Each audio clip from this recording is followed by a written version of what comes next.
Hello दोस्तों, welcome back to my channel. मैं थोल्ला भाई पीके में आपका स्वागत है। तो दोस्तों, आज आपका जो टॉपिक है वो है समांतर क्रम और श्रेणी क्रम का ये प्रश्न। देखो, ये प्रश्न भी बहुत बार रिपीट हुआ है। आप कोई भी मॉडल पेपर उठाकर देख लीजिए, ये प्रश्न बहुत बार पेपर में आया हुआ है। और कैसे करना है, क्या तरीका इस प्रश्न का, वो सारे टॉपिक को आज हम क्लियर करेंगे। तो प्रश्न में देखो, आपका चित्र दिया है जिसमें R1 का वैल्यू 20 ओम, R2 का वैल्यू 60 ओम, R3 का वैल्यू 40 ओम, R4 का वैल्यू 20 ओम तथा R5 का वैल्यू 80 ओम है तथा प्रतिरोधों के इन विन्यास को 20 वोल्ट से संयोजित किया जाता है। तो आपको निकालना क्या है, परिपथ में कुल प्रतिरोध और परिपथ में प्रवाहित कुल विद्युत धारा का परिकलन कीजिए। और ये आपका चित्र दिया गया है। तो चित्र आपका दिया गया है, पूरा पूरा वैल्यू लिखा है।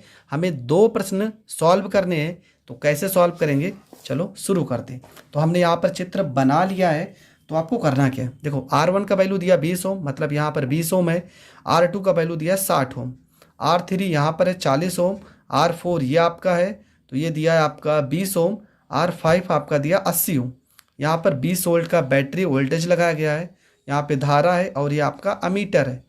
तो अब इस प्रश्न को हम कैसे सॉल्व करेंगे, चलो शुरू करते हैं। सबसे पहले आपको क्या पता होना चाहिए कि कौन समांतर क्रम में जुड़ा है और कौन श्रेणी क्रम में जुड़ा है। तो आपको पता है इसका पहला सिरा और इसका पहला सिरा, देखो एक बिंदु से इसका अंतिम एक दूसरे बिंदु से जुड़ा है, तो ये आपका है समांतर क्रम। इसके बाद यहाँ पर भी देखेंगे इसका पहला, इन तीनों का पहला एक बिंदु से जुड़ा है और इन तीनों का अंतिम एक दूसरे बिंदु से जुड़ा है, तो इसको हम बोलते हैं समांतर क्रम। मतलब ये दोनों और ये दोनों समांतर क्रम में जुड़े हैं। तो पहले इन दोनों को और इन दोनों को सॉल्व करते हैं। तो यहाँ पर लिखेंगे R1 तथा R2 समांतर क्रम में जुड़े हैं, समांतर क्रम में जुड़े। तो फार्मूला क्या हो जाएगा, फार्मूला हो जाएगा 1/में R मान लेते हैं, 1/में R डैश मान लेते हैं। तो 1/में आपका हो जाएगा R1 का वैल्यू R1 प्लस में 1/में R2। तो यहाँ पर हो जाएगा 1/में R डैश बराबर R1 का वैल्यू आपका प्रश्न में दिया है 20 ओम और R2 का वैल्यू आपका दिया है 60 ओम। आपको पता 20 और 60 को अगर हम सॉल्व करेंगे तो इनका लासा 60 आएगा। 20 तिया 60 मतलब ऊपर 3 हो जाएगा, 60 एकम 60 ऊपर 4 1 हो जाएगा।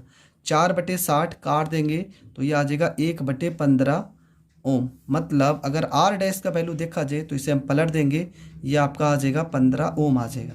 ये R डैश का वैल्यू आ गया।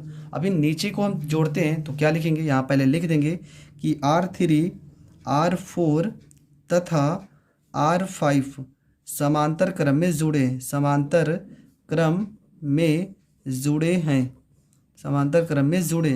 तो फार्मूला क्या हो जाएगा, 1/में R डबल डैश मान लेते हैं, तो 1/में R3 हो जाएगा प्लस 1/में R4 हो जाएगा प्लस 1/में R5 हो जाएगा। यहाँ पर हो जाएगा 1/में R डबल डैश बराबर 1/में 40 प्लस 1/में 20 प्लस 1/में 80। इसका लासा निकालेंगे तो आपका कितना आएगा, इनका लासा आएगा 80 आएगा। 40 को 80 में भाग करेंगे, 40 से दूना 80 हो जाएगा। 20 को 80 में भाग करेंगे, 20 से चौको 80 हो जाएगा। 80 को 80 में भाग करेंगे तो 80 कम 80 हो जाएगा। मतलब 1/में R डबल डैश बराबर 4 2 6 में एक जोड़ेंगे तो ये आपका हो जाएगा 7/80, 7/80। अगर इसको हम पलट देते हैं तो मतलब R डबल डैश बराबर आपका कितना हो जाएगा 80/7। और इसको अगर हम भाग करेंगे तो 7 से 11 सते 84, 11 7 एकम 7 7 एकम 11.4 ओम आ जाएगा। ये R डबल डैश का वैल्यू आ गया। अब क्या होगा, अब देखेंगे जो प्रतिरोध होगा, ठीक है, मतलब ये आपका जो चित्र होगा कुछ इस तरह से हो जाएगा, ठीक है। यहाँ पर हो जाएगा इस तरह से, यहाँ पर आपका I था, यहाँ पर अमीटर है और यहाँ पे आपका वोल्टेज लगा है और यहाँ पर इस तरह से कुछ आपका चित्र हो जाएगा, ठीक है। मतलब ये आपका कितना आ गया था R डैश का वैल्यू, तो R डैश का वैल्यू आपका 15 ओम आया था, जबकि इसका वैल्यू आ गया 11.4 ओम। अब ये वाला प्रतिरोध, ये वाला प्रतिरोध, इसका अंतिम अगर देखेंगे इसके पहले से, इसका अंतिम इसके पहले से, मतलब ये कि दोनों की दोनों कौन से क्रम में हो जाएंगे। देखो यहाँ से पूरा कौन से क्रम में हो जाएगा? जब धारा समान बहती है, देखो धारा समान बह रही है ना, इसमें भी इसमें भी, जब समान धारा बहती है तब वो कौन से क्रम में होते हैं? तब वो होते हैं आपके श्रेणी क्रम में। अगर धारा समान बह रही है तो वो कौन से क्रम में होंगे? श्रेणी क्रम में। मतलब अगर हम आर निकालें, इन दोनों को प्रतिरोध, तुल्य प्रतिरोध अगर निकालते हैं तो क्या हो जाएगा? आर डैश प्लस में आर डबल डैश, मतलब आर बराबर आपका क्या हो जाएगा? आर डैश का वैल्यू आ गया 15 ओम और आर डबल डैश का वैल्यू 11.4। अब 15 में अगर 11.4 जोड़ देते हैं तो आ जाएगा 15 11 आपका हो जाएगा 26। 15 10 25 1 26, 26.4 ओम। ये आपका आ जाएगा कुल प्रतिरोध। ठीक है, ये आपका क्या आ गया? कुल प्रतिरोध। ठीक है, पर आपको निकालना क्या है? आपको निकालना है, पहला प्रश्न तो यहाँ पर आ गया, मतलब पहला आंसर, पहला प्रश्न तो क्लियर हो गया। दूसरे प्रश्न में आपको धारा निकालना था, तो फार्मूला क्या होता है? V बराबर I इंटू आर। ये कौन सा फार्मूला है? तो ये फार्मूला है ओम के नियम का फार्मूला है। V बराबर I इंटू आर।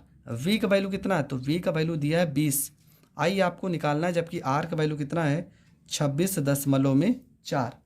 तो कैसे सॉल्व करेंगे? यहाँ पर हो जाएगा I बराबर, यहाँ पर हो जाएगा 20 बटे में, इसको इधर बटे में भेजेंगे, 26.4 हो जाएगा। यहाँ से अगर हम दशमलव को हटा देते हैं तो ऊपर 200 हो जाएगा, बटे में 264 हो जाएगा। आप इसे भाग करके देखना, लगभग 0.75 एम्पियर जो होगा ये आपका हो जाएगा करेक्ट आंसर। तो आपका जो आंसर आएगा वो आएगा 0.75 एम्पियर।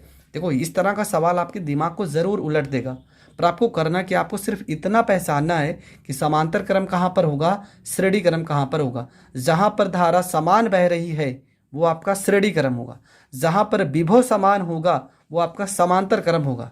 तो ये छोटी छोटी चीज़ें आपको पता होना चाहिए कि समांतर क्रम कहाँ पर लगेगा और श्रेणी क्रम कहाँ पर लगेगा। तो ये प्रश्न भी आपको बहुत अच्छे से समझ में आ गया होगा। अगर समझ में आ गया तो वीडियो को ज़्यादा से ज़्यादा लोगों तक ज़रूर शेयर करें।